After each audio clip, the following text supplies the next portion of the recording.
The first time I came to Japan, Jun told me about a festival called Haraka Matsuri, or the Naked Festival. My initial thoughts were, what the heck? And I didn't exactly understand it. But the day of the festival, hearing the chants of Washoi echoing throughout the neighborhood as hundreds of men paraded past our house, it was impossible for me not to get swept up in the excitement, even though I didn't know exactly what was happening. The next day, I was able to talk to someone who had spent years participating in and planning parts of the festival, and he graciously spent his time teaching me the story and meaning behind this tradition.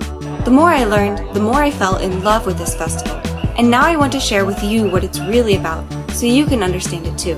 There are naked festivals all across Japan, and each has its own story. This is the story of Konomiya Shrine.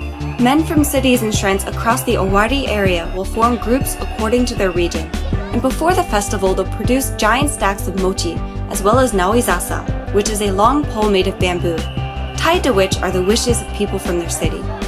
The day of the festival they'll parade the naoizasa through Konomiya Shrine, an act called Hono. Visitors watching from the sidelines will try to touch the men and receive strips of cloth called naoigire for good luck.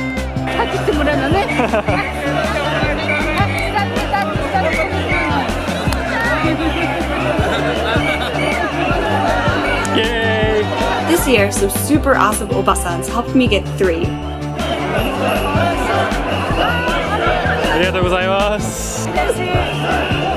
It's called the Naked Festival, but there's actually only one man who is completely naked. He is the Shin Otoko, or literally, man of God.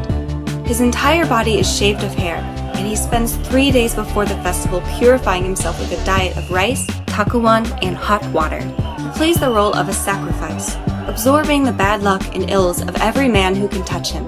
The day of the festival, he has to walk through 10,000 men wearing fundoshi to get to the entrance of the shrine called the Naoiden. The Haraka men will be frantically pushing and shoving in the hopes of touching the Shin Otoko so that they can transfer their bad luck to him. As you might expect, this can be incredibly dangerous. The Shin Otoko will be bruised and battered by the end of the festival. To help protect him from being crushed, he has guardians. There will be 3 men surrounding him, previous Shin Otoko from years past. Additionally, there are 2 smaller shrines nearby Konomiya, charged with his protection, Koike and Shomeiji. These men, called Teoketai, will run laps ahead of the Shin Otoko to a well in the shrine's grounds. They pass buckets of water back and splash them on the Shin Otoko and the crowd that surrounds him, which serves several purposes. First, it cools down and lubricates the men to prevent injuries. Second, the water is thrown from the direction of the Naoiden toward the men surrounding the Shin Otoko, with the intention of stalling them momentarily so that the Shin Otoko can advance toward the shrine. On average, it takes about an hour for the Shin Otoko to reach the Naoiden. The shrine officials awaiting his arrival will attempt to grab onto the exhausted, beaten Shin Otoko, still fighting the crowd of thousands of men. It's so difficult to reach him that they'll tie themselves with a lifeline and jump into the crowd.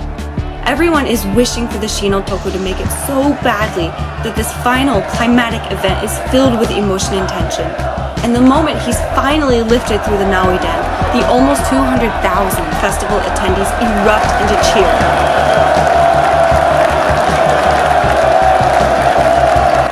But his duties don't end here, and at midnight he'll face more challenges before he can finally rest. There's much more to the story that I can't fit into one video, so if you're interested in the details, you can read about it on our blog. The festival is a ton of fun, so I highly recommend checking it out if you're ever in Nagoya around this time. I hope by watching this video, instead of viewing the Haraka Matsuri as some crazy Japanese festival with lots of naked men, you'll be able to understand and appreciate it more. At the very least, it's a lot more fun when you know what's happening. It's currently my favorite festival in Japan, so maybe I'll see you here next year. Yeah.